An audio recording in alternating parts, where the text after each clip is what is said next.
இந்த தொட்டியில் ஃபஸ்ட்டு என்ன இருந்துச்சு தெரியுமா? ரோஸ் தான் இருந்துச்சு. அந்த ரோஸ் காம்பை பாருங்க, தெரியுதா? அந்த காம்புலாம் அது எப்படி இதாயிருச்சு, ஒரு மணி வாடி இதாயிருச்சு. அந்த இதில் கொஞ்சோண்டு புதினா எடுத்து எங்கள் அம்மா வச்சுச்சு. அதுதான் இப்போ வந்து இதை ஆக்கிரமிச்சுக்கிட்டு ரோஸ் செடியை வர விடாமல் இருக்குது. ரோஸ் அவ்வளோதான் சோழி முடிஞ்சு. புதினா நல்லா ஆனால் வந்திருக்கு. சின்னதாக வச்சாலுமே நிறைய தளிர் விட்டு நிறைய இதாயிருக்கு. நல்லாயிருக்கு. என்னையா அது என்னதுமா? இந்தா அது என்னது? இது என்ன இலை?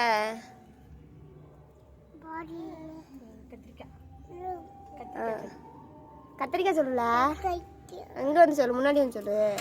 என்ன செடி? என்ன செடி? கத்திரிக்காவாம்ப்பா, கேட்டுக்கோங்க. கத்திரிக்காய் இருக்கா அதில்?